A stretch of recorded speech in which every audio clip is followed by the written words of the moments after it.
Hey there, Libra. This is Kim. Going to do your reading for you all for your next 48 hours. First, we're going to draw from the Animal Spirit Oracle, or the Spirit Animal Oracle, sorry, and get us one of those cards, and then we're going to go right into our tarot.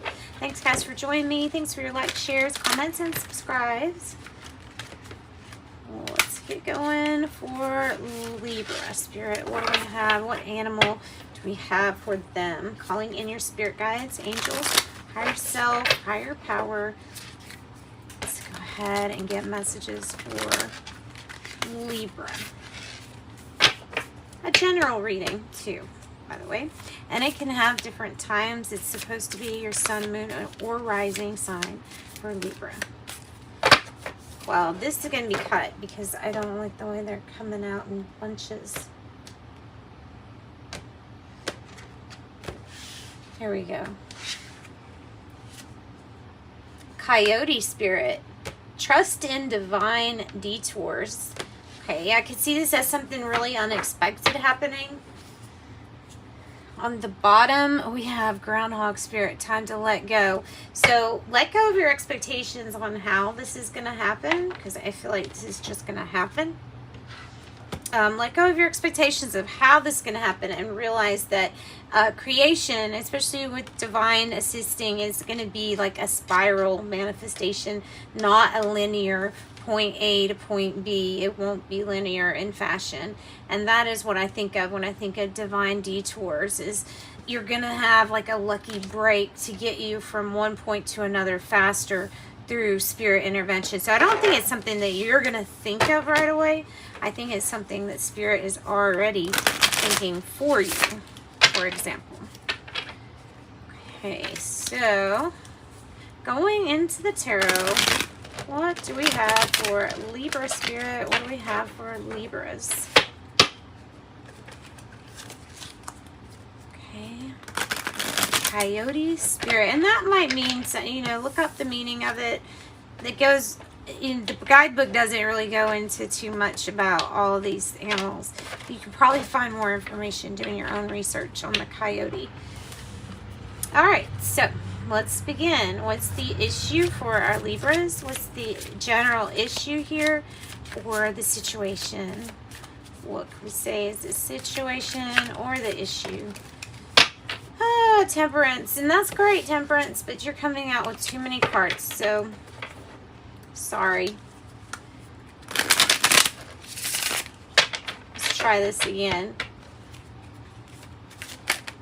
All right, Queen of Wands in the reverse. I feel like there's a need not to be too bold and risky or taking a chance. I think there's a need to trust in spirit, and that whatever will be worked out won't be forced. The Queen of Wands in reverse is definitely kind of keeping to yourself about something. Maybe even keeping your skills or talents to yourself. It's definitely not creating a stir or any kind of chaos. Not stirring up any kind of chaos. Okay, what is the challenge? What's the challenge? Why does it keep doing that? Because we're going to have to do it a different way.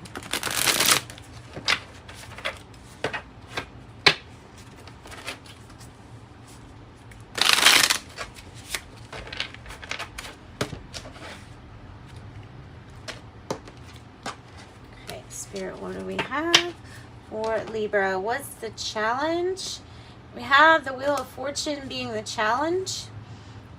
This is good news though, right? This is good news for you if you got this card. This would mean things are turning in your favor. I mean, the word fortune is in it.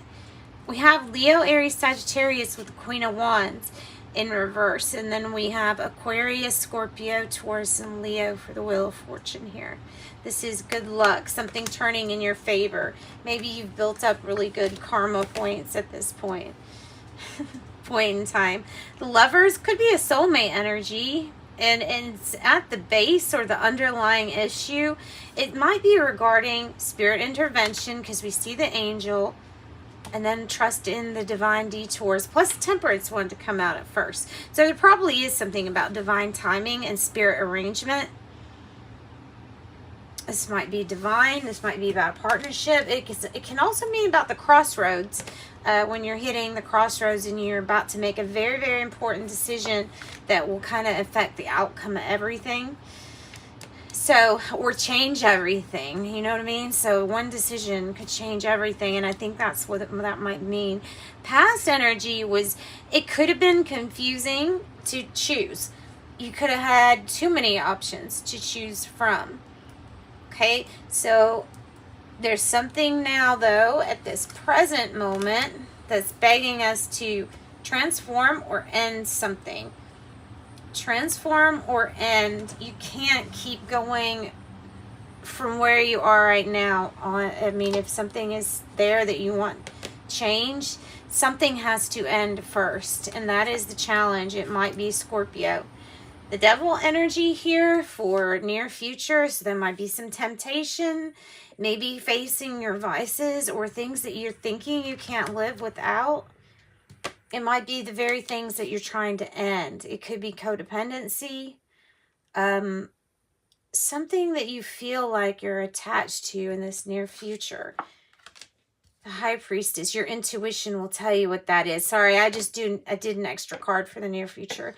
So the devil and the High Priestess, this knowledge, the intuition, the esoteric knowledge, this is what you will use almost like as your weapons whenever this temptation comes in. Your own spiritual truth, your intuition will help you defeat this. All right, how do you feel? You're feeling like the Judgment in reverse. Either you feel like somebody's being too judgmental or harsh on you, or they like something's not even giving a second chance. You're not even getting a second chance at something, or maybe you don't feel like giving somebody forgiveness because in return you feel like that would be giving them a second chance. It doesn't always have to be like that. You can forgive and release, forgive and release just to do that and get rid of the energy bothering you and get rid of the energy that's stopping another person. Okay, the energy around you is the Seven of Swords, yucky energy. Somebody that's sneaking around, trying to do things without getting caught, lying, cheating, stealing, and it could also be a self-deception. So you might be the one carrying that energy that needs to get rid of that energy. Hopes and fears is that nobody finds out. Hopes and fears that nobody finds out. Regarding an opportunity and something was not taken to the advantage here, or something didn't work out regarding the Ace of Pentacles. Whatever it was that was trying to be created, there was so much deception around this that this new beginning couldn't really take off. And I think that's the end of that. The outcome, Nine of Swords in reverse, which is good. And the King of Cups, even better. So the Nine of Swords in reverse is really good because that means you're coming out and away from the energy of being almost depressed and sad and really feeling like there's nothing you can do about a situation. But I feel like there's a solution coming to you. And it's going to come from within. It's going to be based in feelings and emotions. Once you get your moods stable and balanced, or this could be somebody helping you with your emotions and your unconscious motivations, things like that. It could be a Cancer, Scorpio, Pisces helping you with that. I think this is you getting back to like stable here and releasing any of this guilt, any of these ideas of being less than and not having an answer. That will disappear. So that's what I've got for you all for your tarot. Let's get, I'm going to get you a fairy dust card and an angel number to wrap up your reading. And remember, we had Coyote Spirit, trust in divine detours. Okay, the fairy dust card is believe. Magic is here when you believe. So dream big things that you can achieve. I like these little cards. They're so cute. Okay, so angel number messages. What do you have for Libra, please? What do you have for Libra? 9, letting go, which was the groundhog spirit on the bottom of yours. And then 5, adaptable. This is about when life throws you a curveball, how you're able to handle it. You are a very adaptable person. That's like a characteristic or trait that even throughout the midst of great change, you're able to adapt and be pretty flexible. Number 9, I am compassionate. It's your compassion that makes you shine. You're devoted to helping the greater good and have a strong talent for speaking up for others. Your soul is most satisfied when you're being of service. I am compassionate. Yeah, number 9 life path, which I'm a number 9 life path, and it has a lot to do with humanitarianism. So like what you do for a living is going to be usually something that helps out on like a very big global level, or a community, like the whole community, not just individuals. It's humanitarianism at its best, letting go of all the personal individual struggles and focusing on that the group struggle. And it's a hard role. You go through a lot of letting go with that number 9. All right, on the bottom, guys, we have 7 of Pentacles. Just hang in there. Have a little bit more patience. Something's growing. Something's coming to fruition. Pretty soon, your harvest will be here and plentiful. All right, guys, thanks so much for joining me. I hope you can see all the cards now. Sorry about that. All right, thank you so much, Libra. Bye.